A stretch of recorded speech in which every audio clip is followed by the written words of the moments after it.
Hello everybody, and welcome back to OMB Reviews. I am the critic who is a cynic. How is everyone doing this evening? Happy Saturday to everyone out there. It is a beautiful evening here in the Chattanooga area. I hope everyone's weekend is going swimmingly, and welcome to episode 248 of the Welcome to Asgard podcast, which reminds me to shout out Toph Morris, who is a $5 backer of the podcast over on Anchor.fm. So if you miss the show ever and you prefer listening to podcasts, or if you want to listen to it as a podcast anyway, check out on iTunes, Google Play, all of the various locations, probably about a day or so after at the very latest.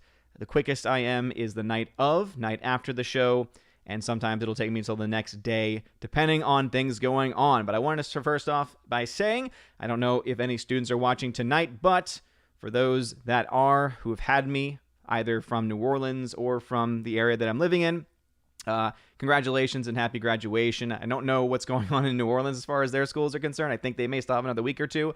But my first round of students graduated from my new school since I've been up here now a couple years. My first round of students graduated today, so that was really cool to see.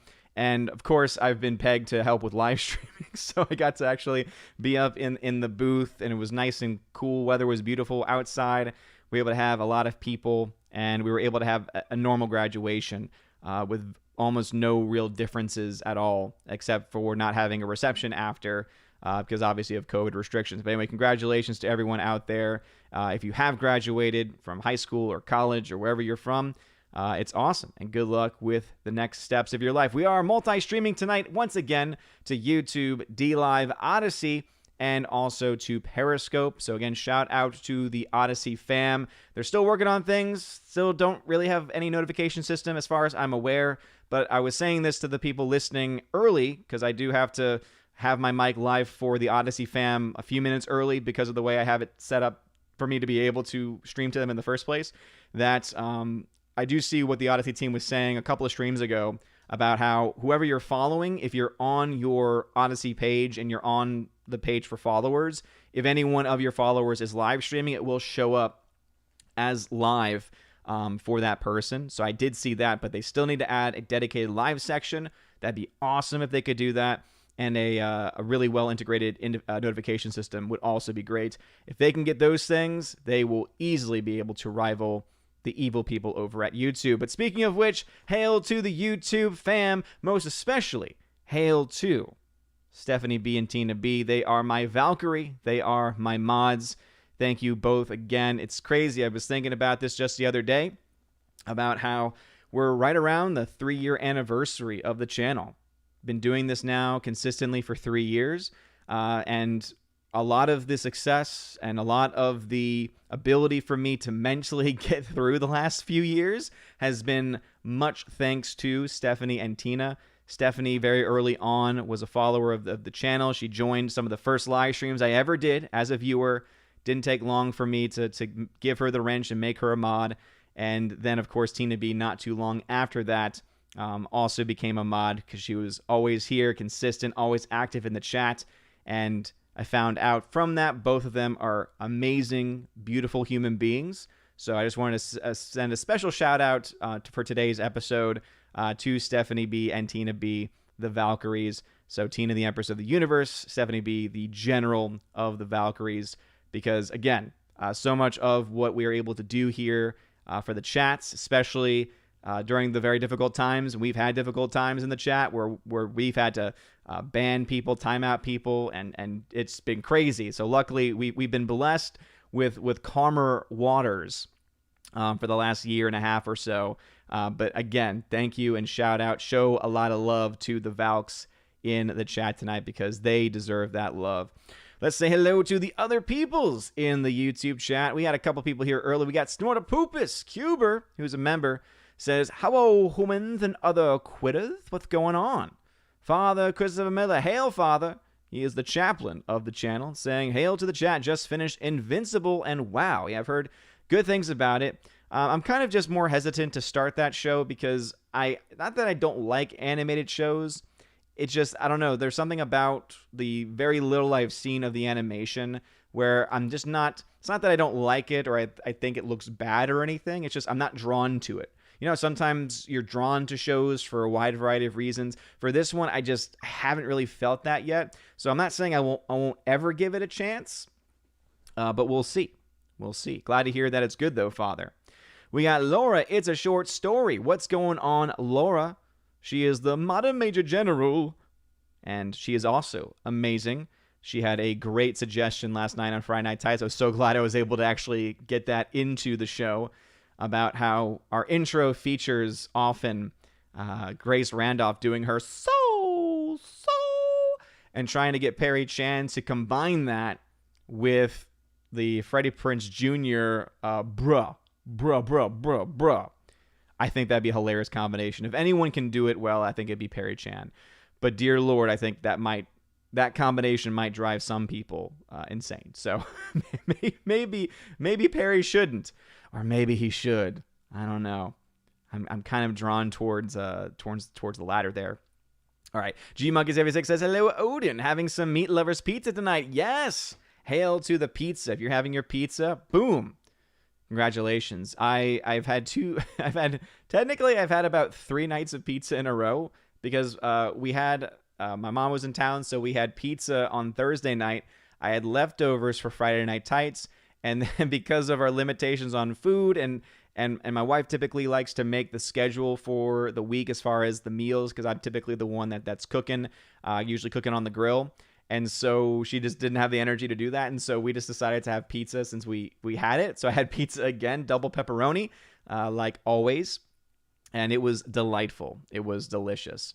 But definitely need a break. You know I love pizza, but too much pizza, not good for the arteries. Snorta Poopa says, I use audiobooks to keep my tiny bear brain occupied at bedtime. Yeah, my wife does audiobooks. She falls asleep to audiobooks. I tend to do a lot of I listen to, I watch YouTube shows depending on what's going on. I tend to watch a lot of random stuff. Like I don't tend to watch different content creators from the community. I tend to watch more like tech stuff, like random things. And then also, of course, I watch various movies and shows from time to time as well. So typically it's films that can be viewed on a phone, right? I know that's sacrilege in a lot of ways, but don't worry. It's not like I'm watching a giant big budget film on my phone. It's like I'm watching the smaller stories where the story is what matters more so than anything else. And normally I started it on a big screen and then I moved on to finish it because I wanted to be able to finish it for review purposes and just to be able to, because I have the actual time to do so as well. All right, we got ZK Man on YouTube. What's going on, ZK Man? He was over on Odyssey earlier as well. Thank you for joining. He is a member. Both ZK Man and Laura, both part of the Chosen of Valhalla. So always great to have them here. Golden Ration, Tatty 652. What's going on, Golden Ration? 13th Warrior, who's a member. Hail to you. Glad to have you in the chat. Tina B says, I saw Jupiter's Legacy and thought it was that movie where his name was Half Dog and Mila Kunis was clearing out space toilets. Oops. Yes. Very, very different film. That's, was that Jupiter Ascending? Or something like that? Very different film.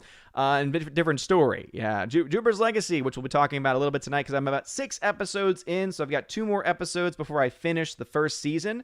And for the most part, I'm digging the story, but I'm very, very mixed on the experience, and I'll go more into detail about that in a second. But I can say it's better than Jupiter Ascending with Mila Kunis. That's for sure. Forever Sci-Fi, what's going on? I see you there, Miss Martin Muses, with that rose. Thank you very much for being here, Miss Martin Muses. God bless you. On the traditional calendar, it's the feast of Saint Jean Baptiste de la Salle. So shout out to the Christian Brothers schools out there. Let's see. Forever Sci-Fi, welcome back to the chat. Tina B, thank you for letting them know how to contact me. So if you are on YouTube, the way to have a comment or question read is to type Odin question, all one word, Odin question. It'll highlight orange. It'll let me know you're trying to get my attention. And if you don't want to do that, or if you don't want to wait 20 to 30 minutes, because I do fall behind since I do read the live chat, not live because I fall behind because I try and answer questions as I can. If you want to skip the line, as it were, and have better access, then you can always donate via Streamlabs, which is the preferred way, because YouTube don't get a dime of the Streamlabs donation. Or you could, of course, do Super Chat, whichever your preference is. So again, all that is up to you. We got some people over on DLive. What's going on, DLive fam? We got Daniel Thorne and Phonemo hanging out on DLive. Hail to you both. Glad to have you both here. Zach Gregg in the chat, Super Anime Gamer. What's going on, Super? Says, hey, what is up, my dude? I honestly forgot Jupiter's Legacy and Netflix Miller World existed. Yeah, I only knew about it because 2 weeks ago it was mentioned on Friday Night Tights. And it was mentioned at the very beginning. Not a whole lot was said about it.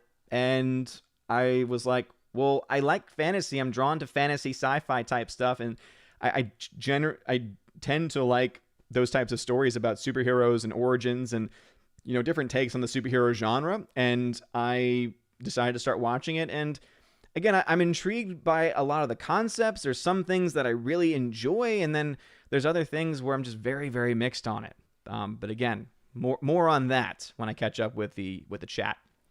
Orange Eye Reviews at 6:57 says, good evening, Viet. Wait, what? I mean, hail Odin. Sorry, I thought I was Robin Williams for a moment. Wow, that was crazy. Yep. And that's why for the summer, typically, last year, we did the Good Morning Asgard podcast, and it was always Good Morning Asgard. Obviously, in much love, much respect, and dedication to the late, great Robin Williams. All right. We got Bruce in the chat. What's going on? Andrew Hoyle here on a Saturday night. He is also chosen of Valhalla, and he is many hours ahead. Says, hola, amigos and amigoesses. It would just be amigos and amigas. You don't have to make it so complicated, good sir. Let's see. We got Alex McCarthy. J. Alex McCarthy Jr., who's a member, says, howdy, Odin. How's it going? How's Thor? Watched Those Who Wish Me Dead last night on HBO Max. It's neat and entertaining. Those Who Wish Me Dead. I may have seen a promo for that. Don't really know a whole lot about it. Baby Thor is doing great. He's around 7 months. Just hit 7 months the other day. So he's getting big. He's making a lot of the goo goo gaga sounds, and it's a lot of fun trying to get him to say and form words. So it's been great. And with summer very, very quickly approaching, because this week is exam week. So all my days this week are essentially half days. It means that we're getting very, very close to me spending a lot more time, being able to spend a lot more time with baby Thor, which is why in the very beginning of summer, there might be some questions as far as to when the Good Morning Asgard podcast will start, because I do plan to bring the Good Morning Asgard podcast back. It'll be an Odyssey exclusive stream. The question is going to be the timing, because I'm going to be, because my wife's still full-time working over the summer, as her not being a teacher. And so therefore I'm going to have to try and figure out a time for that. And it might have to be a flexible time, and we'll see. We'll see how it works. And obviously I want to have it to be a schedule where I'm not burning myself out, because no one would want that, especially me. All right, Stephanie B. It is still Easter. Absolutely, Stephanie B. It is still Easter. Technically, we are in Ascension Tide, because the Feast of the Ascension was on Thursday, as well as the Feast of Our Lady of Fatima, the first apparition of Our Lady of Fatima. And unfortunately, we live in an age where all of these important feasts are transferred. Oh, no, we'll just transfer it to the next Sunday, because going to Mass an extra day of the week is just too difficult for most people. It's like, come on, people. Come on now. Anyway, so it is, though, still the Easter season. So blessed, blessed Easter. All right, let us see what is going on here. Bifford the Hobbit. What's going on, Bifford the Hobbit? At 6:59 says, your thoughts on the Lord of the Rings first season of the show is estimated to come in at $450 million. It actually isn't as bad as some might suspect it to be, because it really depends on how many episodes they do. Because if you think about it, if they were to do, 10 episodes, that would be what? 45 million an episode? Which, again, that's a lot of money.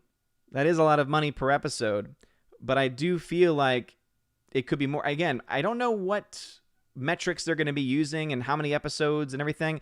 So it could be both a good thing or a bad thing, depending on the number of episodes and also where that money is actually going, right? If that money is going towards the production to make, real sets preferably, or if they're going to have to use CGI to make it look pristine and the best you could ever have, then I think it could well be worth it. The question that I always have with streaming services in general, though, is when you have it available as a part of your streaming package, the question of how you make that money back. It's one thing for a juggernaut like Netflix, which typically runs based on people who have talked about this before. They basically always run in this negative territory, but somehow I guess they make it up in other ways because of different, revenue streams. It always makes me wonder for shows like this, which cost so much, like going back to OG HBO before HBO Max. Obviously for them, they had the subscriptions through the cable providers and through individual HBO Now subscriptions, because that was before the HBO Max. When they had shows like Game of Thrones, which cost as much as it did, how they were able to recoup investments in that way. So yeah, if Lord of the Rings ends up costing that much money, and I'm assuming the episodes are going to be limited in number, as most shows nowadays are, costing that much money though per episode, how they're going to make it back. It's a good question. I honestly don't know exactly how they're going to be able to sway that, to be honest. Mike Jackson, what's going on? Says, coming from Drunk Stream. Dude, Drunk's been rocking it. He has just really been rocking it recently. So shout out to Drunk 3PO. And it's awesome to see his streams blow up like that. Keck44, what's going on, Keck44? Welcome to the chat. He was here at 6:59. We now have a donation via Streamlabs. Thank you very much for donating. You also get the little cute gif of Willow. You see a little Willow up there in the corner. James, thank you again for another donation. Says, hey, Odin, hope you are doing well. What are your thoughts on Timothy Dalton on James Bond? I think he played Bond the best. I can say, good question, because my wife and I we're about to get into the third of the Pierce Brosnan, so we have not moved really any further in the series since the last stream on Tuesday, but Timothy Dalton's ones were the best as far as me and my wife are concerned. The ones that we liked the most were the Timothy Daltons, but I will say, I think a lot of that has to do with the director, because I believe the guy's name, and it's funny that because there's someone else named this. The director, I believe, was John Glenn. John Glenn also directed three, I believe, the last three.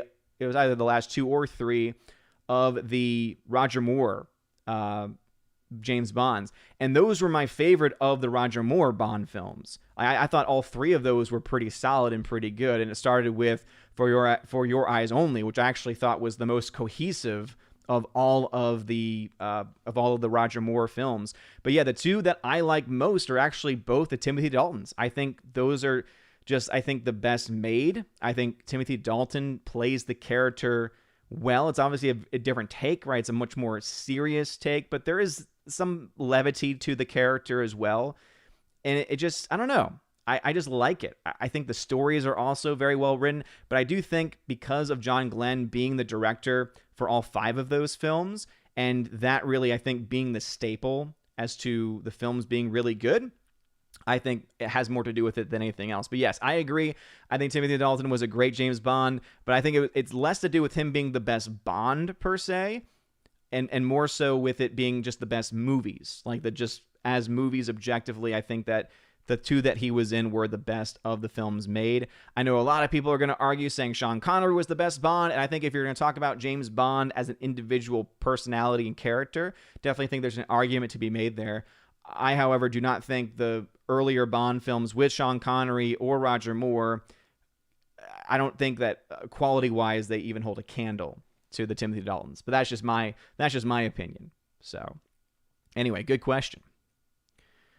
All right, Forever Sci-Fi at 7 o'clock says, I just finished watching AK-47 Kalashnikov, probably mispronounced that, Kalashnikov. It's the most happy and positive Russian movie I've ever seen, and it's about the inventor of one of the most prolific weapons of death of the 20th century. Interesting, Forever Sci-Fi. Evan S., what's going on? Welcome back to the chat. The Wake Down tagged and says, not to get too personal, but you're from New Orleans. I'm from Baton Rouge. Spent a lot of time in New Orleans back then. Yeah, born and raised in New Orleans. So spent most of my years there. We got the Wake Down donating via Streamlabs. Thank you, Wake Down, for using Streamlabs. It really does mean a lot. Thank you for the $3 donation over there. He says, Hail Odin. Not too sure how long I'll be able to stick around in the chat. I have a lot going on tonight. Just a tip to support quality content. I wish I could do more, but at least know it's still more money than I'll ever give to Hollywood again. Well, thank you very much, The Wake Down. I appreciate it, dude. Yeah, dude, seriously, just dropping the like, showing support in that way, sharing the stream is already enough. Again, the most precious thing anyone can ever give in life is time. So thank you already for being here during pretty much every single stream. And so thank you for donating the $3, man. And it may not seem like a lot, but it really does help. So thank you very much. I really do appreciate it, man. And thank you for the kind words as well.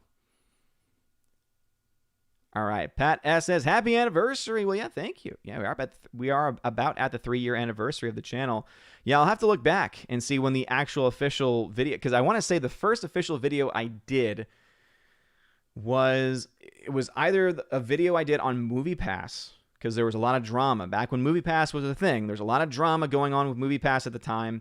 And then there was also another video I did, which was like the first when I sat down with an actual camera, and I did that one on John Campea, because that was dealing with Solo, a Star Wars story, and Campea trying to shill for Star Wars during that process. Laura, it's a short story. Laura, you're already too generous as enough as it is, but thank you so much. Laura just dropped a $20 donation via Streamlabs. Thank you, Laura, so much for, again, Laura's been also with me for a long time, better part of 2.5 years, I think.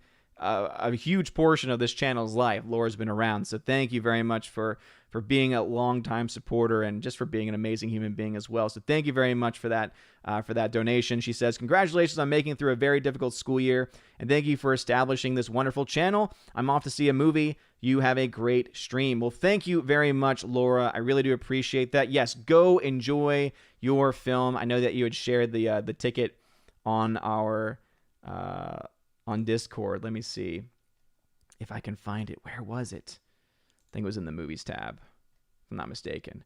Yeah, she's going to see Army of the Dead. So let me know, Laura, how Army of the Dead is. And again, thank you so very much for being always very generous with your words and with your support. It really does mean a lot. Shout out to Laura, the modern Major General.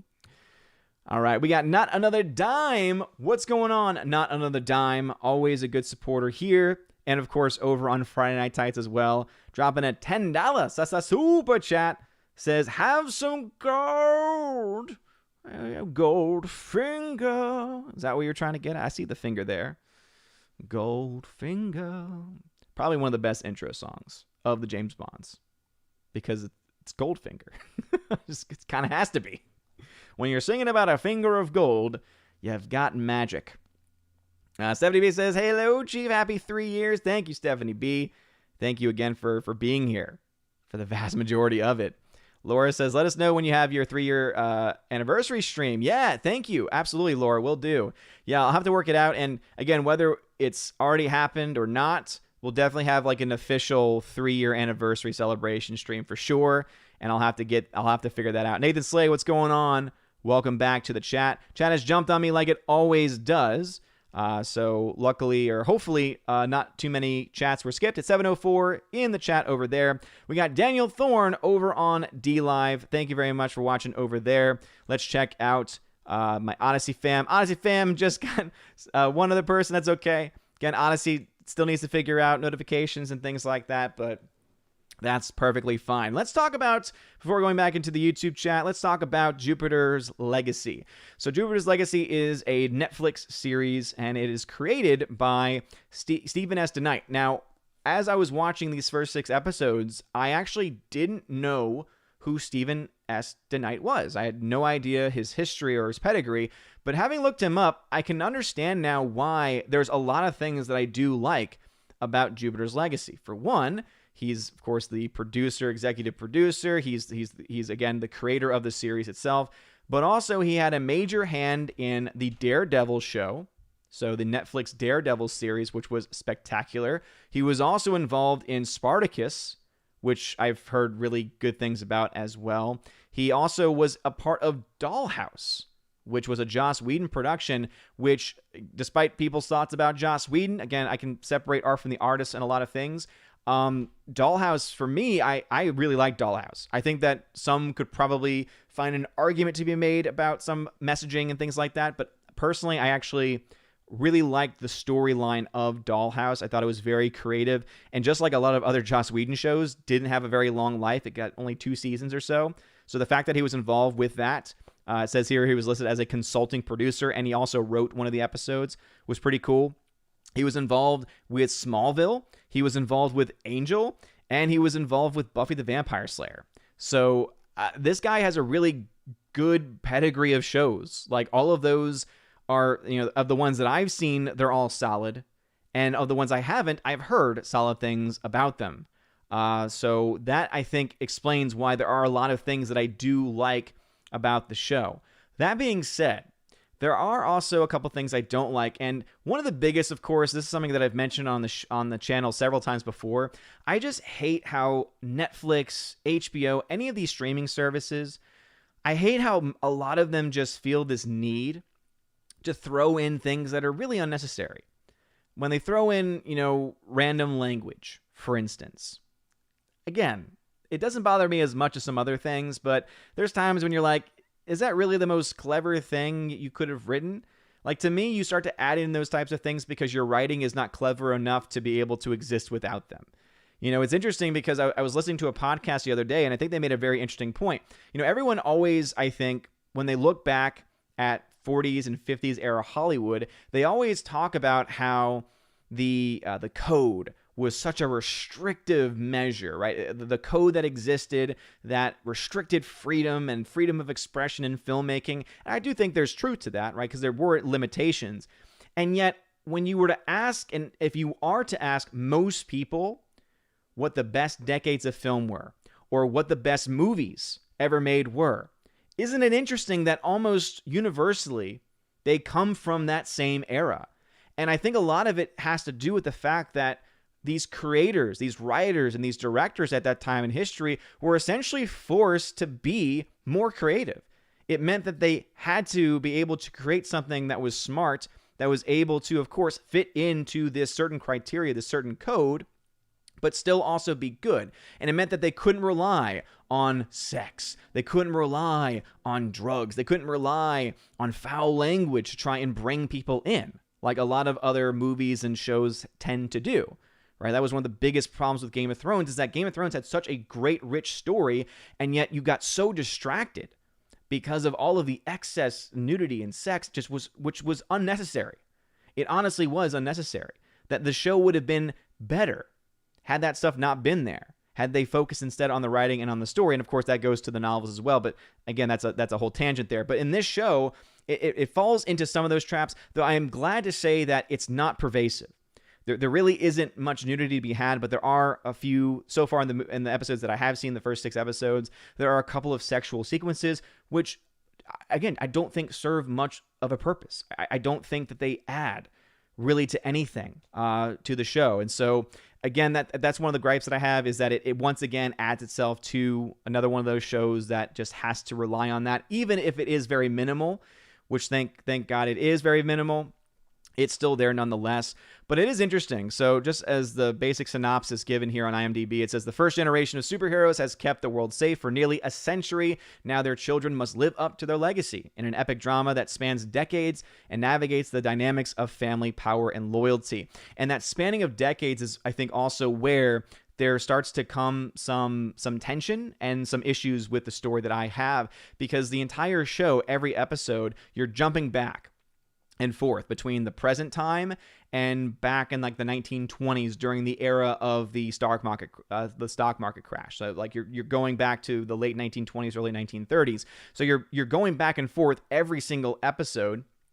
It happens at times rather sporadically, because they are very clever in that they do change the aspect ratio. So whenever they're in the present, the black bars like come in from the top and bottom and tells you that you're in a different time. Whereas when it goes back in time, it actually will expand out, but it's still in color. The production value is still essentially the same. They don't change anything with like film quality. Like there's some things they could have done that I think could have actually had those transitions work a little bit better.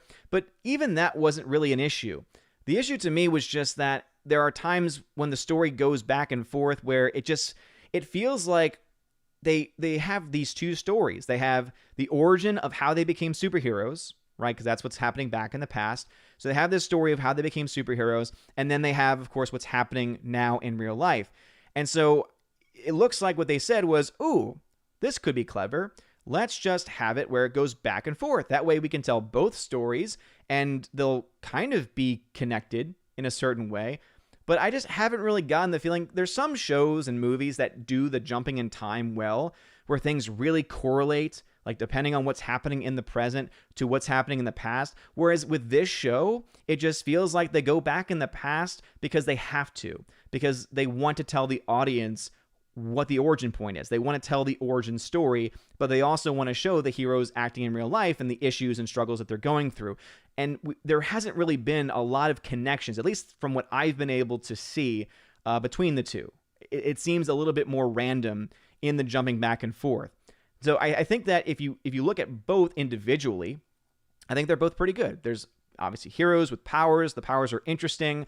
The costume design, I think, is actually pretty good as well, because it definitely lies into them being actual superheroes, right? So actually wearing capes, actually wearing, the spandex and everything. You have really good heroes. You have super villains. You have all of these different categories, and I think it's really cool to see all of those play out.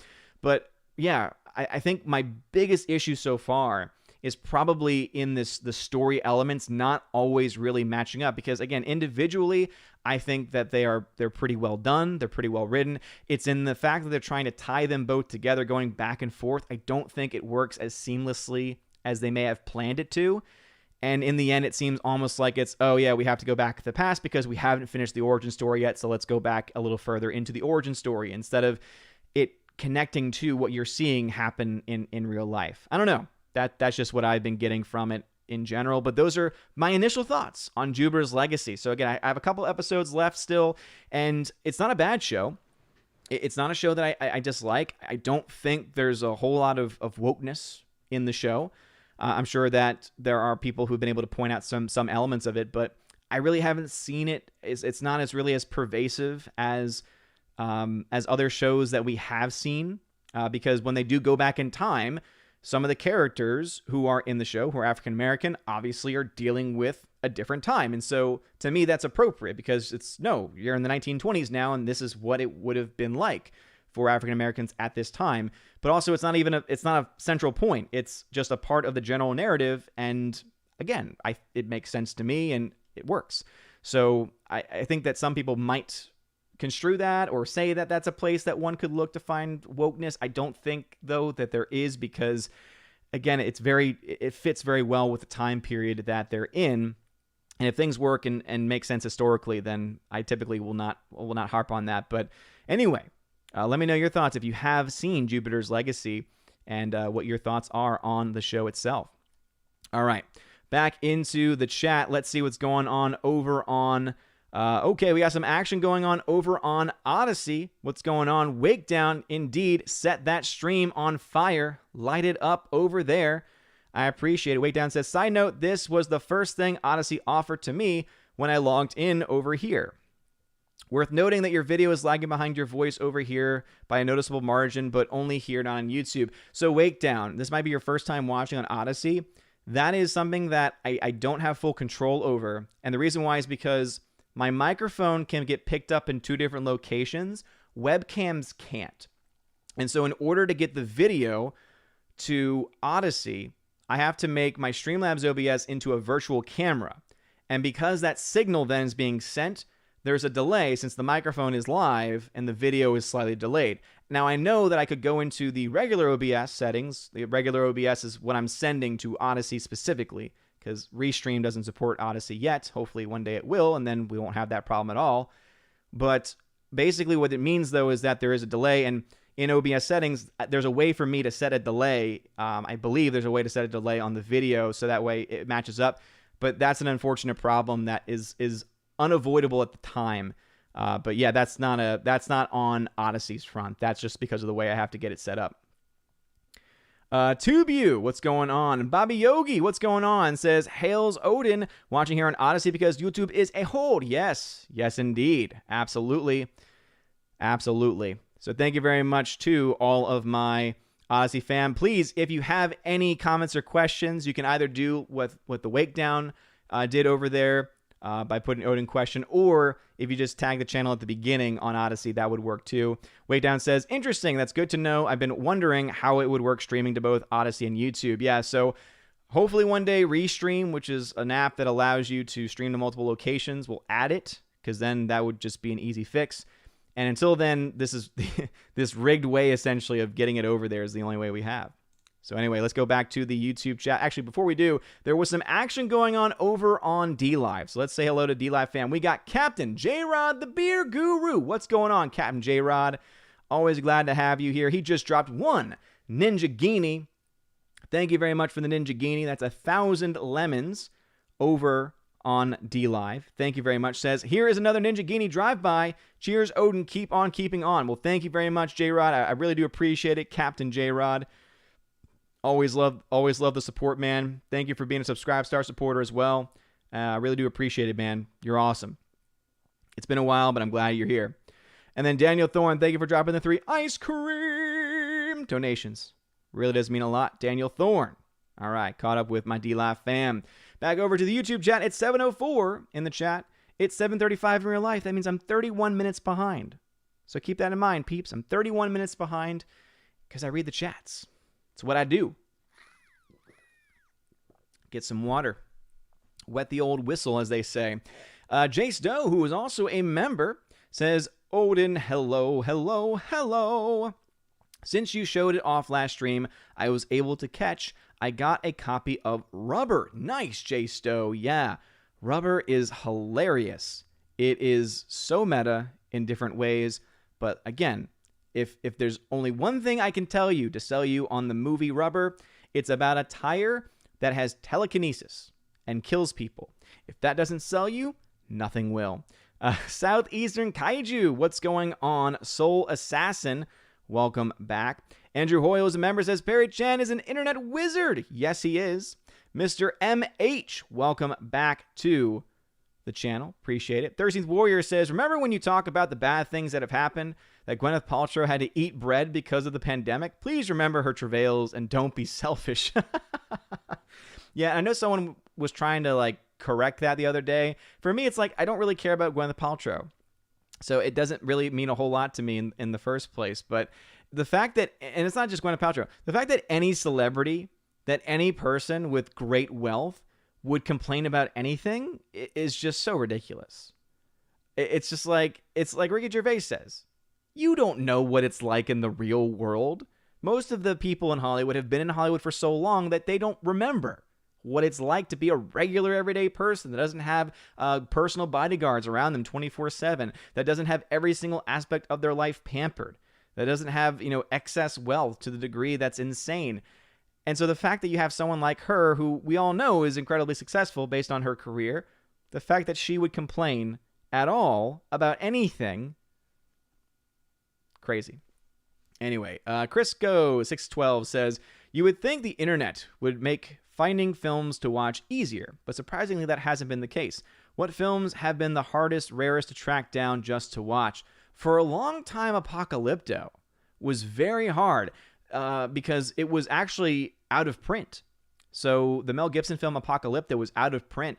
So the only copies available were a crazy amount of money, were only from certain regions. There was no guarantee that you would even have access to English subtitles.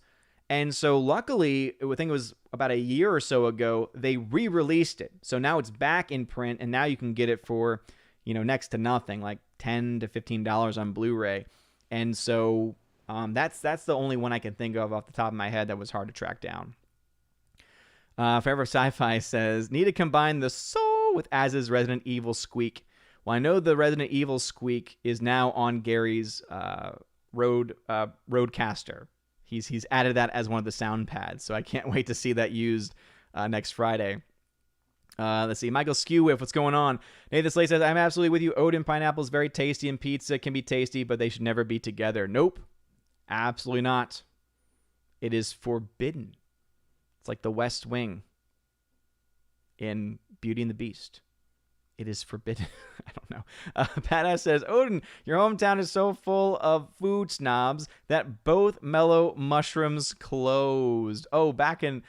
Wait, are you serious? The New Orleans Mellow Mushrooms closed? That makes no sense. They were every time I'd go to one, they were doing pretty well, I thought. I think there might still be one on the North Shore that is that's still open. That's the one I went to the most. Michael Skewiff says, have you ever tried Turkish pizza? No, I haven't. What comes on a Turkish pizza? What are some of those toppings? If there are veggies, then no. I don't do the veggies. I don't do them. I don't like it. Beaver the Hobbit says, is Bob Chapek leading Disney to disaster? Bob Chapek, Bob Iger. I think Bob Iger is still pulling a lot of the strings behind the scenes. Yeah. The fact that, what was it, their second quarter report came back and they're down like millions of dollars, or they're underperforming by millions of dollars to some degree. It's really not all that surprising. Disney has, one, obviously chosen to, in its creative arts, in its movies, its shows and everything, decided to push certain agendas. People have been rejecting it. Remember, I've talked about this in the box office breakdown several times. Disney has not had a movie that's broken even or made profit in a long time. Like in about a year. All the films that have come out from Disney have been massive flops based on the financials, based on the numbers. So it really does not surprise me that if you add that to the fact that their theme parks were closed for a long time, that they bow down to the whims of California, they bow down to the whims of corporate America and to the elite class, right, with everything, with the COVID restrictions, right? They bow down to all that stuff. Obviously, the theme parks were where they made a ton of their revenue, like raw net gain profit, because it's such a lucrative business. The fact that you're charging, they used to charge, what, $100 a day just to get into Disney World. I think that all of those things, them not having access to, and on top of that, not recouping any of their investments on their films, has been a huge bust. That's why the fact that on FNT they talked about this, I think they talked about it a little bit later, but there's reports that you could potentially see two big Marvel properties, two big Disney properties not get showed in China. One of which would be Shang-Chi, which was made specifically with a Chinese audience in mind, trying to essentially kowtow to the Chinese audience. And if that were to happen, that could be really bad, because they've, again, Disney and other companies too, have put all of their eggs into the international marketplace, of which China is the biggest chunk. But as I've mentioned before, that can only be a good thing. It can only be a financial benefit if they are successful in all the other parts of the world as well, because the return on investment in China is so incredibly small. You only get studios get roughly 25% of the box office receipts from China. So if you have a movie there that makes $100 million, the studio gets about $25 million. The rest, the $75 million, goes to the Communist Party. So not only are you getting Western movies in China, and then, therefore, in order to get them there, you're having to follow whatever the censors say, follow whatever the Communist Party says as well. And then even when you do all of that, most of your money goes back to the Communist Party. And so no matter how you spin it, companies that go to China, especially for movies, are giving money to the commies, giving money to the CCP. So are they being led to disaster? It sure seems like it. It sure seems like it. What they need strong leadership at the top of Disney proper. They need strong leadership at the top of Lucasfilm, and it's clear they don't got it. All of the IPs that were meant to, shoot them to the moon are either dead or in the process of dying. I'm going to be incredibly fascinated. The movie I'm looking forward to the most, not because I want to see it, but from a box office perspective, is Black Widow. And the reason why is because if Black Widow underperforms, if Black Widow flops, which there's a chance it might because of the way the box office is working nowadays and because of the budget of Black Widow, then you could potentially see a major shuffle and reshuffling happening at Disney. Because if a Marvel film, which used to be a go-to success, guaranteed close to $1 billion success, even Captain Marvel made it to $1 billion. I mean, if it can't even get to half of that, let alone just be profitable or break even, I think at that point, that's going to be the key. Because we can talk about this new report that's come out and inflation coming up and all these other things.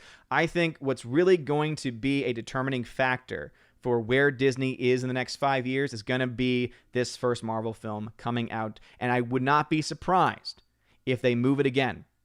I would not be surprised. And if they don't do that, then because remember, they were originally not going to have Black Widow available on Disney Plus for $30. They wanted it to be a theater exclusive. And then they realized the market's not strong enough. The market's not strong enough. And so now, last I heard, they're going to then have it available for $30 on Disney Plus. So the only other thing that they would do if they didn't reshuffle things would be to claim, oh, it was actually incredibly successful on Disney Plus. How much money did it make? Oh, well, we're not going to give you actual numbers because blah, blah, blah, blah. Would be the only other thing I could possibly think of. James, thank you for another dollar donation via Streamlabs, man. I appreciate it. He says, favorite Robert Zemeckis film? For me, it's a tie between Back to the Future and Forrest Gump. For me, it's got to be Back to the Future. I mean, Back to the Future trilogy is one of the greatest trilogies of all time. And, Back to the Future has always had a very special place in my heart. It's one of my favorite films of all time. All right, at 7:09, Alex McCarthy says, is Jupiter Legacy something I would like? We all know how picky I am. Alex McCarthy, I think that you would love it. Rosie G12 says, hail Odin chat. Hail to you, Rosie G12. Thanks for being here as always. Beaver the Hobbit says, your thoughts on China banning Marvel's Shang-Chi and Eternals? So again, I just respond to that. Here's the other thing too. We got to be very careful, Bifford the Hobbit. When we say they've banned it, those movies have not come out yet, have a long time to come out. So those films could still make it to China. All right? So let's just get that out of the way. When you have this much time between release dates and drama going on, Disney being Disney and being in the financial situation that it's going to be in, they are going to do everything they can to play ball. Remember that they had no problem. Disney had no problem working with the Communist Party of China when making Mulan, to the point of them thanking a paramilitary group connected with the Uyghur concentration camps going on in China. Remember that there is actually a genocide going on in China of their minority Uyghur Muslim population, and Disney is associated with it. Obviously not directly, but thanking groups associated with that Uyghur concentration camp and filming very close to those concentration camps and never saying a word in public during that whole thing. So the fact that they're already there, the fact that Disney's already to that point, do you honestly think that they will not do anything else if it means their financial success in the future? Because I don't think they've got the moral culpability, or rather the moral responsibility or the sense of morality to stop themselves from doing anything possible to make that stuff work. So we got to be very careful when we say, oh, it's been banned, it's done, it's a done deal. Lots of things can happen because Disney could easily say, oh, let's make a deal. And China's going to be like, okay, whatever you want. Now, I don't think if I had to guess of those two, what's more likely to not get back into China, it would be Eternals. And that would only be because of Chloe Zhao. And the fact that Chloe Zhao 10 years ago made comments about not having freedom in China, which is interesting to me because everyone knows that. It's a foregone conclusion, and even the communists would have to admit that there isn't freedom in China. I mean, it's just like, how can you even... Obviously, it's all a propaganda war, but I think of those two, if one were to stick, it would be Eternals for that reason. But let's remember this too. Disney is not out of the ability and the capacity to throw her under the bus. Disney already showed that with Gina Carano, right? They were so quick to throw her under the bus, and yet what are they doing? Oh, that's right. She was in something else, and we're going to submit her for Emmy consideration. We're gonna submit her for award consideration. So we already know Disney is more than willing to throw people under the bus and still try and profit off of them. They would in a heartbeat do the same thing to Chloe Zhao for the Eternals, if that's something that China wanted. Again, they will do anything to make China happy because at this point, China is the only way that they're going to be able to have any chance of making money at all. And even then, because China takes so much money in the first place, doesn't even mean that it would be a good bet. Because if they put, again, all their eggs into the Chinese basket and they make nothing in North America and they make nothing anywhere else, guess what? They could make $200 million in China. And if they make nothing elsewhere, guess what? That's a flop. Because they only get 25% of that. All right, Laura says, excited for the return of Good Morning Asgard. Thank you very much, Laura. I am excited for it as well. And again, that will be on Odyssey exclusive. So I'm very, very excited for that.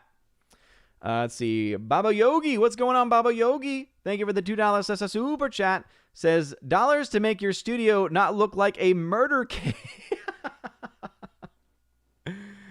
Yeah, I know. It's just that there's a few things about me. One, I'm lazy, if that has not ever been determined by the fact of, oh yeah, I'll watch that at some point. Oh, I'll make that video review at some point. But obviously, a lot of that also comes down to timing too, just having only time for certain things. And, especially as summer goes around, even though I'll not be at school teaching, I'll have more responsibilities as far as taking care of my son. But luckily, my son naps, and so it means that overall, I'll have more time in the day to be able to do things like clean my room and everything. So at least it's not as bad as Ryan's. At least it's not as dirty as Ryan's room. I mean, remember last night he was picking up fries off the floor, and then he was picking up gifts off the floor that he had been sent as well. So at the very least, it might look like a murder cave, but at least it's not a hoarder's nest like RK Outpost. Shout out to RK Outpost. He's a beautiful human being with a dirty room. And also, he might be a naked cat. But you didn't hear that from me. Anyway. And I have a green screen, too. It's just, I have an issue with trying to figure out the lighting for it. And it's that kind of stuff that makes me more anxious. I'm very open on the channel. I have social anxiety. And it's usually very situational. Where it really like flares up. But it's like that kind of stuff where I'm having to do like get the screen ready, make sure it's lit. And then now it's another element that if it fails to work, it's going to make me freak out. But I have a green screen that I could be able to create like a cooler background with it. And obviously the better example or the better thing to do would be just to clean things up overall. But yeah, there's a lot of things that need to happen over the summer. Lots of things. Both necessary and unnecessary. Speaking of that, I'm actually really excited because I was able to, should be coming in on Monday, I think, but I was able to pick up a really cool camera, and it's one of these like little small travel cameras that you can like wear around your neck and everything. And I got it because of a couple reasons. One, there's a potential for, and I can't say much about it, but there's a potential for there's expansion. Basically, let me just put it this way. Geeks and Gamers is on the rise. Geeks and Gamers is doing tremendously well. And I'm trying to do more because I have not been as active with Geeks and Gamers because of just not having the time to be able to do so. The main channel trying to, shift its focus a little bit more to box office, of course, just now coming back. And so the box office breakdowns have only now just been more consistent. But one of the things and projects that's being talked about is one where this camera could also be a tremendous benefit and could be really cool. But here's the other thing I was thinking of with this camera is that eventually I'm going to be able to go back to places like Best Buy to be able to do my Blu-ray collections and see what's available and go look at the steelbooks available and everything. And remember how last time I went to one here in the Chattanooga area, I had my little tiny one, right? That was the one reason why I got the little tiny vlog camera, and I got yelled at. But with this one, because I would wear it and it's a little tiny thing, it might be enough to where no one would be able to see it. So it would allow me then to like just walk around and look at movies. And I don't even know what the protocol is anymore. I don't know if I'd even be able to touch the movies because of everything going on. But there's at least a better chance of me actually getting out more and showing.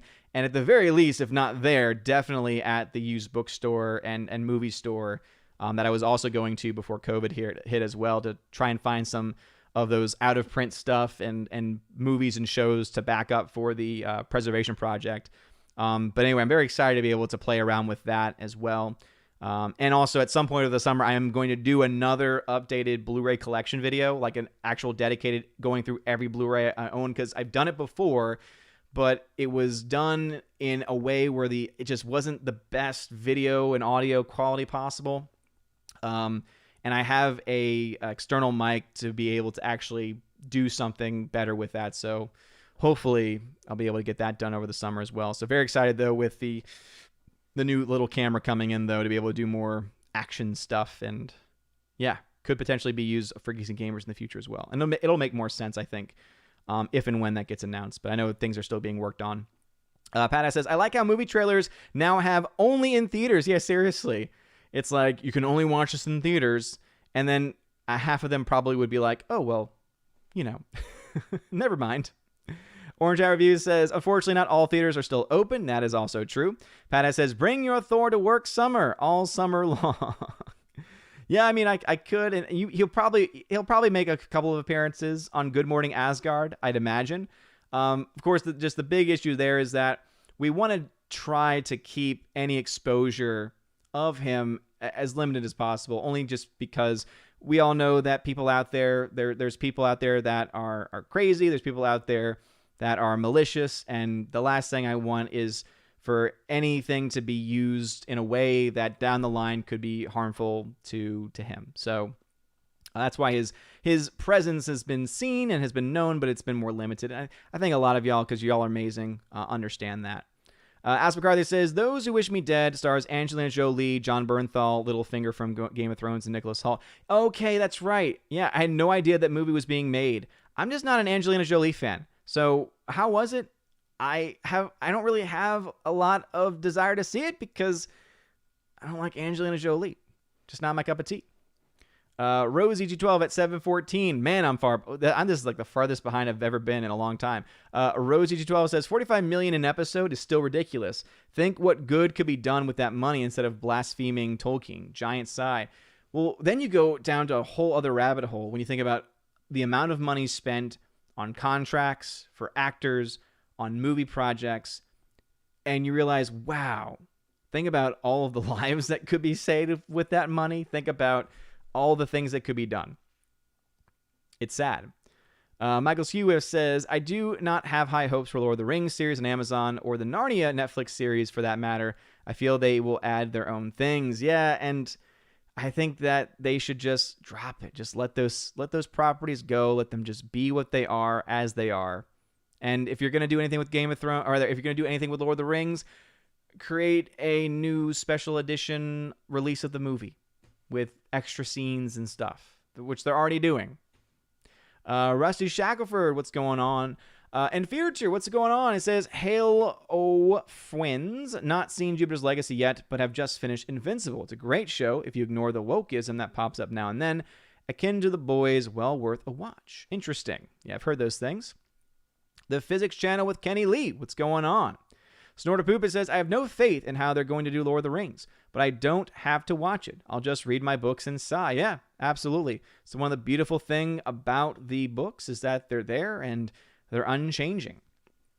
Mr. MH says, Odin, have you tried Lebanese pizza yet? It's freaking amazing with many varieties and types. I highly recommend. And as you are a pizza aficionado, I believe you will find it delicious, I hope. It is interesting how people think I'm like a pizza aficionado, even though I have the same pizza every single Friday. There's no variation. I like pizza, but I like pepperoni pizza. That's like my favorite, pepperoni pizza. I like double pepperoni pizza. I'll sometimes get adventurous and do like pepperoni and sausage, or like pepperoni sausage and bacon. But even with meat lovers, I'll have it if it's available, but I never order it specifically because I'm not a big fan of ham. Yeah, and I don't want any veggies on my pizza. I don't want any veggies, any obviously no pineapple either. Any other fruits on the pizza. So I'm actually not as much of an adventurer when it comes to pizza, to be honest, as far as toppings are concerned, at the very least. Andrew Hoyle says, I have a bad feeling Lord of the Rings is going to be a woke dumpster fire. Yeah, I think a lot of us are feeling that way, especially with the way things are going. Nathan Slay watched Reservoir Dogs. Yeah, it's a good movie. It's a solid movie. I personally like it more so, or rather, I personally like other movies more though. The Wake Down says, Timothy Dalton's Bond films are the most grounded in reality. Yeah, and I enjoy them, I think, a lot, not just for that reason, because they're just really good. Alice McCarthy says, to me, the best Bond is Dalton. However, Brosnan is my favorite one. Yeah, Brosnan, I think, is pretty good. The issue with Brosnan comes in with he probably has one of the worst Bond films which was the last one he did with the Ice Palace, because he at one point is surfing a tsunami, which I think some would argue it goes back to kind of the campiness of the originals. But in the modern day world with the effects they use, it's like a jump the shark moment in a lot of ways. Yeah, Thirsty Warrior says, John Glenn, fighter pilot, astronaut, congressman, and director, serious versatility. No, I'm pretty sure it's a different John Glenn, but Hannibal Grim, what's going on? Let's see. Jay Stowe says, all this talk about pizza, trying some authentic Indian food with some goat curry. Interesting. By the way, thank you, Jay Stowe, for always sending those digital codes. Really does mean a lot. And by the way, for anyone who's a Patreon subscriber star member, I am going to do a giveaway soon. I know I've fallen behind on that, so I'll do several of the digital code giveaways that I normally do. And then I'll also do a couple of the 4K Blu-ray giveaways as well. Sorry I've fallen behind on that. But end of the school year, always just everything piles up. Rosie G12 says, Netflix is doing a Narnia series. Oh no, they'll Wokeify it too. I can't handle it. Yeah, I thought I heard that there were issues with it, or it wasn't. Maybe I misheard it. But I thought I heard something about it not happening or going through production issues or something. I don't know. Pat S. says, I've really neglected my AMC Awards account the last year and a half. Dude, Pat S., I have paid the monthly fee for AMC Premiere since they started charging people again, which was well over 6 months ago. And I haven't been to a movie in over 6 months since Baby Thor was born. But I justify it by saying I'm supporting a theater. I'm supporting my theaters because the theaters near me are all AMCs, so... And you all know how I feel about my theaters. Griffin Turbo, what's going on, man? Nathan Slay says, the earliest video I saw you in was you talking about the box office for Ant-Man and the Wasp and how it wasn't a flop, I believe. Oh, yeah, because it was interesting. People were talking about it being a flop. And again, I think people were trying to say it wasn't as successful as other Marvel films. But I try to always be more specific with language. I think language is an important thing. So when I hear flop, that means you lost money. You know, when I hear success, I hear, oh, you made money.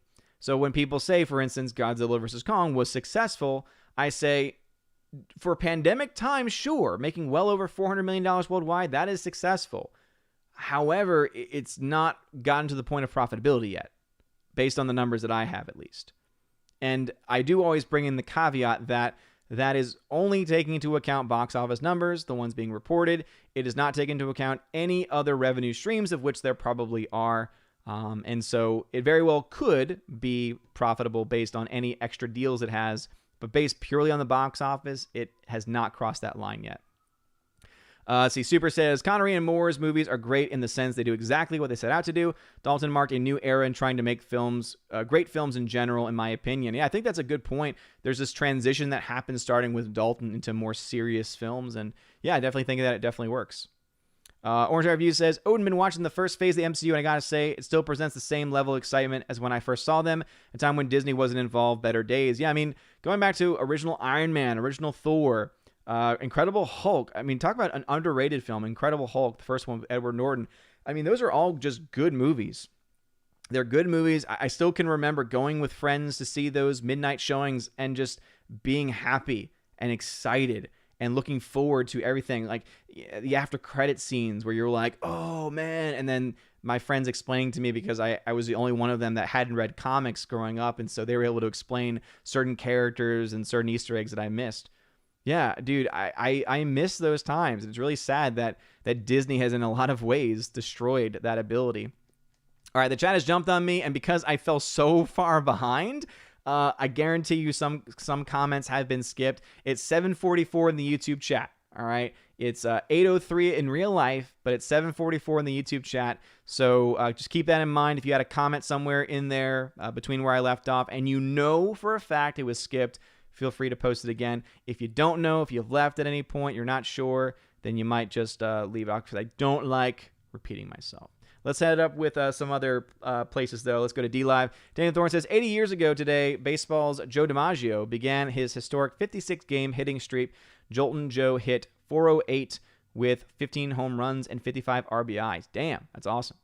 Then says, watch Top Gun in Dolby this week. It was great finally seeing it on the big screen. The sound and visuals were nuts. Yeah, I remember when it got released in IMAX a few years back, and that was an awesome experience. That soundtrack alone in IMAX was great. Can only imagine how good it was with Dolby. And then he says, Spiral, the book of Saw was gruesome. I like the ending and Samuel L's use of colorful metaphors. The movie had no rest points, though. Yeah, that's what I've heard. So Spiral, which is essentially a part of the Saw universe, but it's kind of I think it's kind of a spin-off in a certain way, but it's, again, still in that torture-esque universe. I've heard mixed things about it. Someone, I think it was Chris Duckman, did a review and said something similar about how it's nonstop, like you don't have any points just to catch your breath, which a lot of those movies you really need to have. You really need to have those moments for you to collect your thoughts and to be able to rest. So, yeah, I mean, I might see it, but as I said, I'm not really seeing films in theaters right now just because of response. Hopefully during the summer. The other issue too, and I've mentioned this before, is that all the theaters near me, the ones that are open, don't have any morning showings. So the times that would be really good for me to go, it's just not happening. All right, let's see what's going on over on the let's see. We are now over on Odyssey. All right, let's see. All right, got a lot of Odyssey stuff going on. So let's see. Baba Yogi says, shoot an email to the Salty Cracker. He's figured out the glitches between multi-streaming between platforms. Interesting. Yeah, I mean, I know the issue for me is I just need to figure out how much of a delay of the voice, like actual milliseconds, because if I can put a delay on the video, or rather on the voice, on the vocals, I can make it match up with the video, and that would be able to fix it. Unless he's found another thing like Restream. So he then reiterated that he seamlessly streams on multi-platform. Again, I do too. I use Restream, and there is a way for me to do it. I would just have to start paying a monthly fee to Restream, and the fee to me is just not. It's not that I couldn't afford it. It would just be. It's one of those things where it's like if it was like $10 a month or something like that, I'd be like, okay, yeah, whatever, it's worth it. But I think it's like $50 a month or something. It's something where it's like, it's just not a good deal for what you get. But with Restream, if you pay the premium for it, you have an extra custom link, or rather a custom RTMP is what it's called, and then I could put Odyssey there, and it would work. That would work fine, actually. So I'm just waiting for them to add, hopefully Restream adds Odyssey as a native app, because then for the free platform, you could do it as well. Let's see. Wakedown says, I would imagine that this hurts all the more so for Marvel, basically getting banned in China, though I'm interested in seeing Black Widow. Probably the last time we'll see ScarJo in that outfit. No, dude, they're going to bring her back. I mean, it's so obvious at this point, because they're going to learn very quickly, and especially if Black Widow fails, if Black Widow does not deliver at the box office, that to me should be a big sign to them saying, if even Black Widow, who is an OG character, who's a film that should have come out 5 years ago, that people wanted 5 years ago, plus years ago, wanted to have, people wanted her to have her own movie. If even she can't make money during this time period, especially, how in the heck could they expect a new character who's even more like specific audience? Because keep in mind, you're dealing first with characters that have broad appeal. Captain America has a very broad appeal among various audiences. But when you start getting into these nitty-gritty, very obscure characters, and you yourselves are admitting, we want to go for this specific audience, you are now limiting your vision. You're now going into the Brie Larson mindset of this wasn't made for you. And then when you realize that the people you're not making it for are the people that make up the vast majority of your audience, guess what that does? It means it's going to cut into your bottom line. So that's why, as I said before, the Black Widow receipts are going to be the most interesting to see, because if it does not do well, be ready for her to be brought back to life, which probably was a part of the plan in the first place. Get ready to see Chris Evans back on the big screen. Get ready to see Robert Downey Jr. back as Iron Man, because, again, they will do anything. They will throw as much money as they possibly can in order to try and make money back. And that might be the only way they're able to do it. All right. And then I think I've got Wake Down then says, I can clip this stream, load it into VideoPad, and tell you down to the 100th decimal place what the delay is. Oh, Wake Down. Sounds very scientific. But yeah, go right ahead. Because that was something I was going to do on my own anyway. And then I can try and fix that at some point. All right, heading back over to YouTube at 7:44 in the chat. It's 8:09 in real life. We got about 20 minutes left, so I'll do my very best to catch up with as many people as I can. All right. Rosie says they missed their window on Black Widow. It should have come out before she died at Endgame. Yeah. It should have come out more than 5 years ago when there was actual genuine interest. And then when her character died, it's like, why would we want to go watch it now? Again, there's some, don't get me wrong, there's going to be people who are ScarJo fans for multiple reasons who would want to see her again on the big screen. Is it going to be enough? I don't know. Forever Sci-Fi says, being that it's a communist country, I doubt they even make 25% with all the corrupt officials along the way taking their cut. Well, Forever Sci-Fi, that's the thing, though, is that they probably get 25% because of all the corruption. So they probably could get more, but the 25% is what allows for the corruption. Because keep in mind, if a movie is making hundreds of millions of dollars in China, and they're like, okay, here's your 25%, that leaves lots of money left for corruption. So no, they definitely would get the 25%. But I think one of the reasons why it's as low as it is because it allows for better use of corruption. Moons of Madness, welcome to the chats. Glad to see you in there. Not Another Dime as a member says they will pirate them and give Disney nothing. Yeah, again, that's absolutely something you see happening a lot more often now. And it's interesting how Hollywood was all on board, right? Going along with the party line, going along with the big government narrative, stay at home, be afraid, be very afraid. And guess what?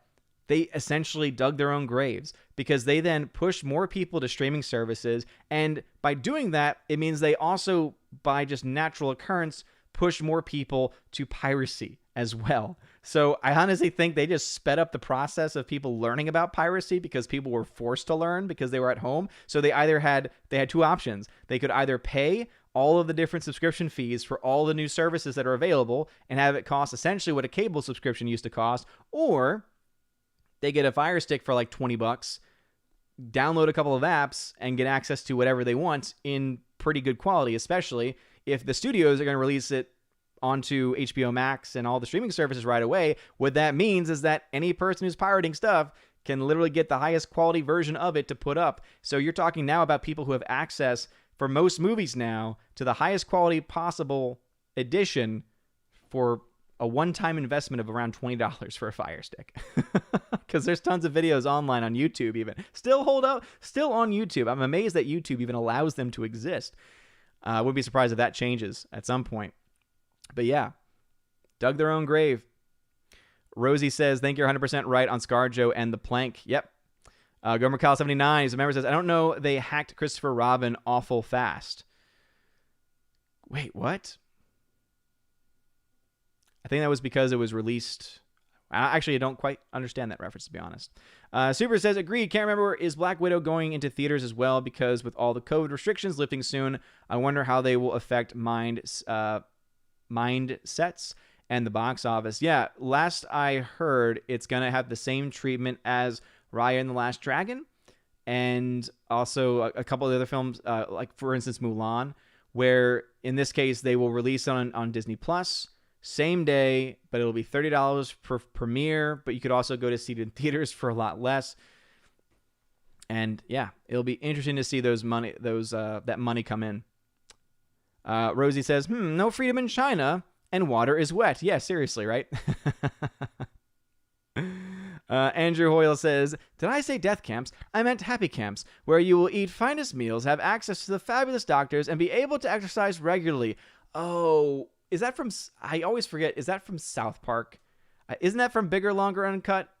Yes, because it's in the the propaganda about joining the army, the March of War. And then it talks about how the Canadians will be picked up and put into camps. Isn't that what it was? Did I say death camps? I meant happy camps. Oh, South Park. Jace Doe says, Gina needs to say hell no and not go back. Yeah, I don't know why she would. The only reason why she would is because she loves the fans and she loves the character, and it would allow her to have a platform to say, hey, look, you can't get canceled if you don't allow yourself to get canceled. And actually, to be honest, it would actually elevate her even more so, because then she would be like, okay, I'm working for you again, but I'm not stopping. I'm not shutting up. And if they want her that badly, if they think that she's that valuable, they'll let her have whatever contract or whatever she wants. I don't think it's going to happen, though. I honestly don't. Thursday Warrior says, Duck Fisney, absolutely. Forever Sci-Fi says, I was born in communist Poland, and my dad spent 6 months in prison for speaking out. Disney will not get 1 cent from me. They can go begging to their masters. Yeah, Forever Sci-Fi. Thank you for sharing that about your dad, dude. That's horrible. And yeah, I mean, there's so many people who've lived under communist regimes, and it's just amazing to me how a lot of young people, right, who really just don't know anything, have not actually read history, have not actually talked to people who've lived under these regimes, and yet they try and act as if it's this utopian concept. The problem with utopia is that someone's got to be in charge, and whoever's in charge is going to have all centralized power and authority. And unless the person is a benevolent dictator or a benevolent king, you're not going to have a good time. I mean, it's just like, it's just not going to work. It's just not going to work. Rosie says, doing business with commies is doing business with the devil, plain and simple. I agree. And Rosie would know, like I and other Catholics, about why we have a lot of concerns about the dealings that have happened between the Vatican and China. There's a lot of shady stuff going on there, because they essentially bow down to China by allowing the Communist Party to choose bishops. That still boggles my mind, that there are bishops of the Catholic Church in China that were chosen and handpicked by the communist, and the Pope was like, okay, in our deal, and I'm pretty sure the deal included money going to the Vatican. Orange Eye Reviews, Disney would have to pull its LGBT content in the Eternals to get a Chinese release, and they already said that the overt moments are plot heavy. Yep, but Orange Chat, I'm telling you, dude, I'm telling you, man, Disney will do whatever it has to make money. And I think a big indicator of what they will do with that film will be how well or how not well you see from the upcoming films to be released, like Black Widow. We'll see. Robert Frey, what's going on? The Nemesis, what's going on? Forever Sci-Fi, there are a couple of homeless people still lost in Ryan's room. The Wake Down, thank you for the $2 super chat. He says the delay is 0.271 of a second. Okay, I will write that down. 0.271 of a second. It's very precise, man. Thank you. I'll try and adjust that at some point. But I am very far behind, so let me focus on this. Thank you for that super chat, Wake Down. You could have just put it in the Odyssey chat. I get to all the chats, but YouTube's the one that has the most people, and so it takes me the longest. Thursday Warrior says, are you telling us there's not a pile of used pizza plates and stale nacho and cheese Doritos off your screen at your feet? No, there's no food products ever at my feet. If there's ever a food product or a used food product, I have a trash can, and it's in the trash can. So don't get me wrong, I have a messy room. Food items, though, I don't leave out. That's just not my thing. That's kind of disgusting. GMonkey76 says, yes, the return of movie mornings, and I'm finally off of midnights at work. Sad that I don't get to touch the remote. No, Gmonkey, no. Someone was like, no green screen, don't do it. Sort of Poopa says, green screen can be freaky, especially if you drink out of a green cup. That's the other thing, is that I'd have to probably be more aware of my clothing as well. Gomer Kyle 79 says, love Chattanooga. It's a beautiful place. Great for hiking.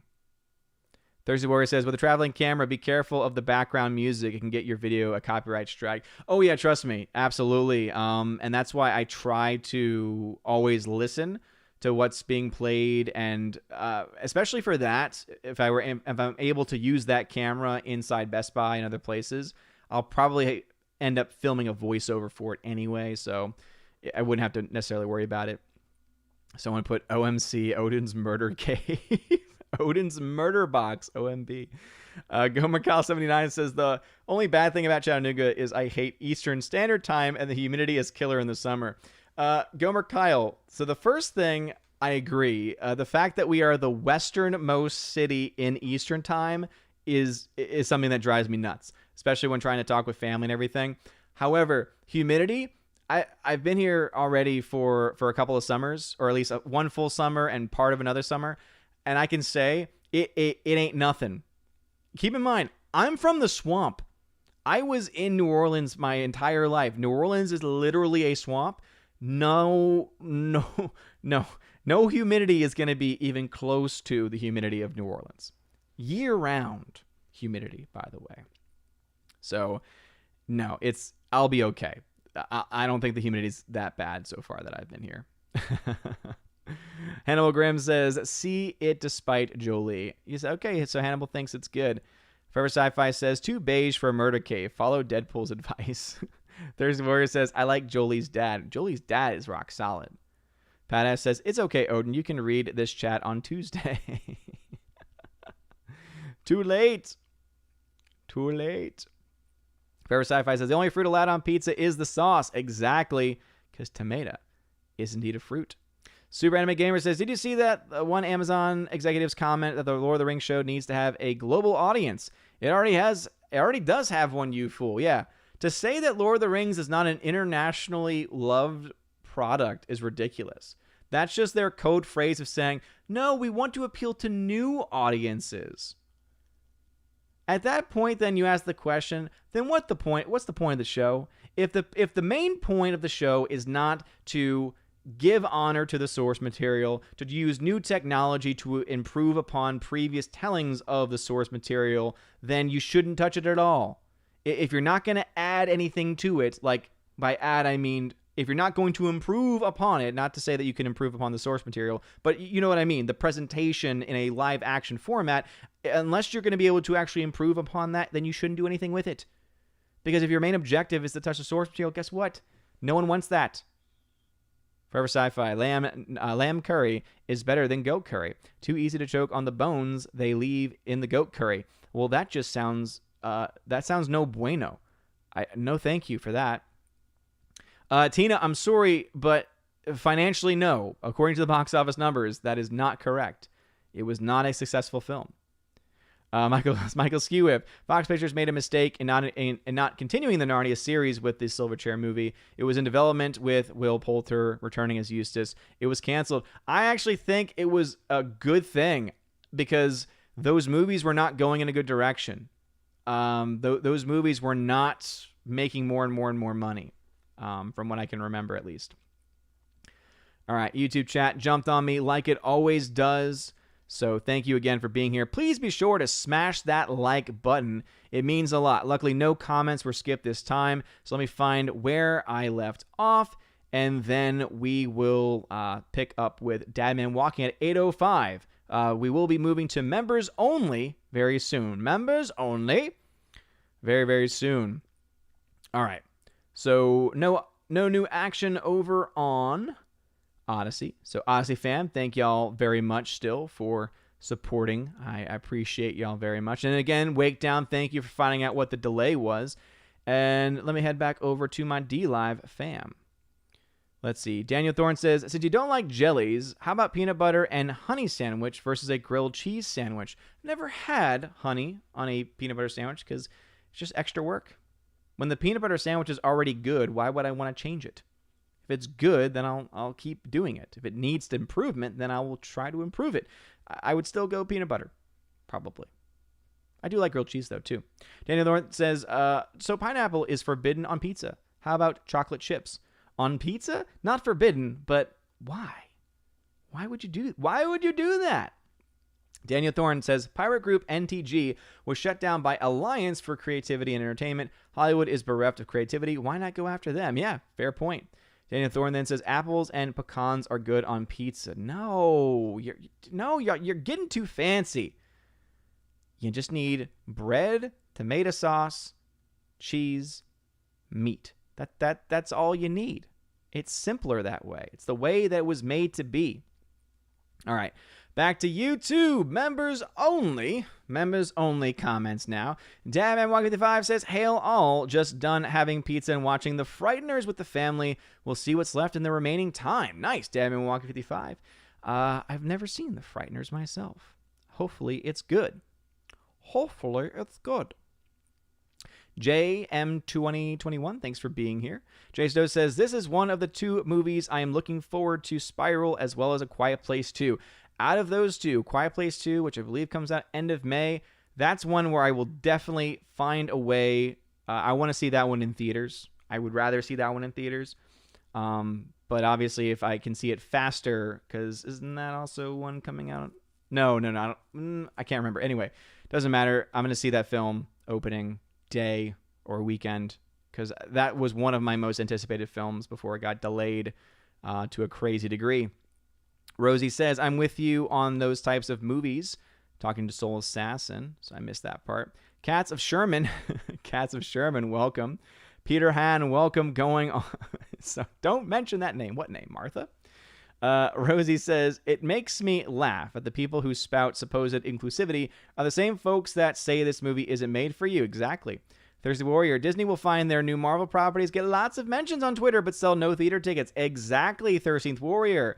Exactly. Because the people that are vocal on Twitter aren't actual consumers. They don't actually buy the products. And they definitely don't buy it to the same degree that hardcore fans do. That's the lesson that Disney learned. When you turn off the hardcore fan base, you lose a lot of money.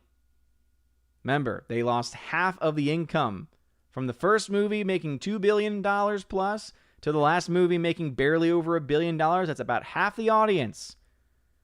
Because remember that, and I forget what the rule is in economics, but basically the most die-hard small percentage of fans make up the vast majority of money spent on any given property. But they just don't get that. They don't get it. All right. Again, we are members only on YouTube to help with time since we're getting close to the end. Thursday Warrior says, piracy, with cat-like tread, upon our prey we steal. In silence dread, our cautious way we feel. Pirates of Penzance. Still need to see that. Thank you to Laura Story for sending me that one. My wife, though, that's one I can't watch on my own. My wife wants to watch it with me. And also, she doesn't want to watch the film because she would rather us, hopefully one day, be able to watch it in person. But at some point, I'm going to push to say, well, since the performances aren't happening anytime soon, let's go ahead and do this instead. All right, Andrew Hoyle says, year, free films on the horizon there be. Oh, sorry. Yar, free films on the horizon there be. Yeah, seriously. There's one channel that is dedicated to teaching people how to get access to stuff using Fire Sticks. Again, Fire Sticks are pretty cheap nowadays, and I think technically any Android streaming device could do it. But most success that I've seen has been with Fire Sticks. Orange Hat Reviews says, finally hit 700 subs. Neat. Congratulations, Orange Hat Reviews. Shout out to you, good sir. Congrats on the 700 subs. He's a good dude. He is a good dude. Balky Walkie, Bok. Welcome back to the chat. Hound 3000, welcome back to the chat as well. Glad to see you here. Let's see. Forever Sci-Fi says, confessions in the Chinese Catholic Church sound like a hazardous endeavor. Seriously. Absolutely. Why would and that's why, Forever Sci-Fi, that's why there is also an underground church, which is faithful to the magisterium, not a part of the Communist Party, and are actively being hunted down by the Communist Party for not signing up with the government church. And the Vatican could have stood up for them and could have, but instead they've essentially tried to encourage people to leave the underground. And it's like, so many things that I could say, but I won't. For it is not the time or place for it. Maybe the Good Morning Asgard podcast. Forever Sci-Fi, Father Christopher Miller says, I'm back. What's going on? Father Christopher Miller, hail to you, Father. Welcome back. Let's see. Tina B who is a member on the, rather, she is a chosen of, but more importantly, she's a Valkyrie. She says, Cameron Pasha had some interesting comments about the whole Disney thing. When you're on the inside like he is, you can read between the lines. He thinks Favreau read The Prince. Yeah, I remember you posting that, and again, I'm not saying that he's wrong. I just don't think Favreau would do it, to be honest. I just don't think Favreau would make that kind of a move, because if it was uncovered that he did, that would probably be the end of his career at Disney. And I don't think he would do that. He seems like a very loyal company guy. So I don't really see much there. It seems more like speculation, which I'm fine with speculation, but going yes, green shirts with the green screen.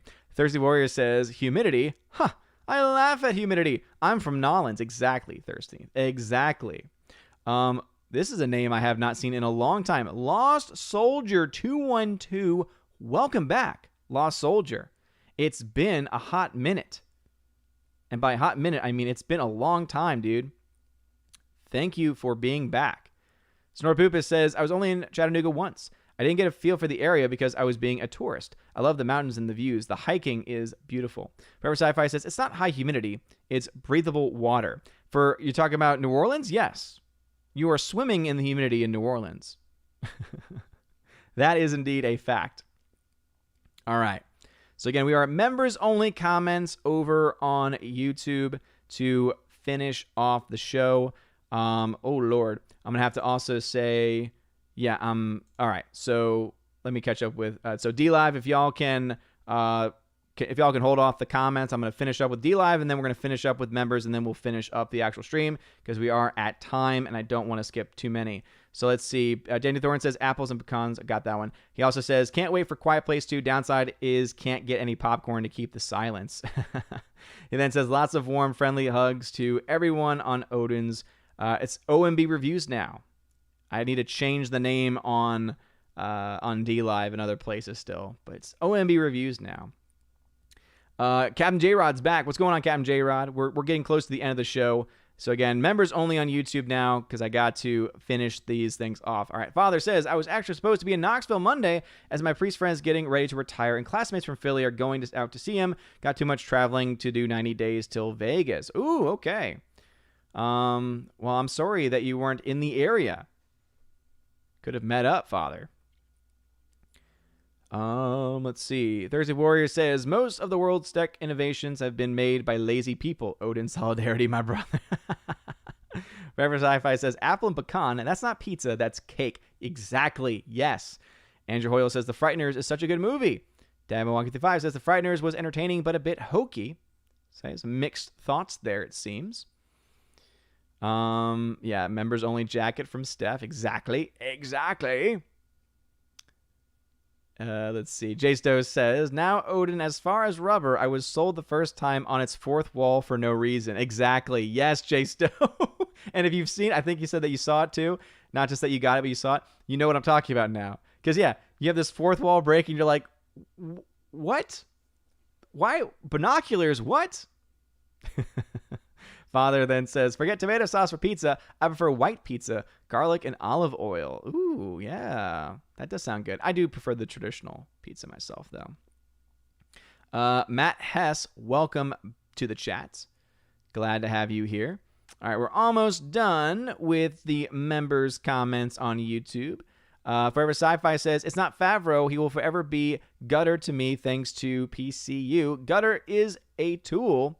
Elizabeth Lyons, welcome back, Elizabeth Lyons. She's also a member. Says, it's a party in the chat. Hi, Odin. What's going on? Elizabeth Lyons, it is a party indeed.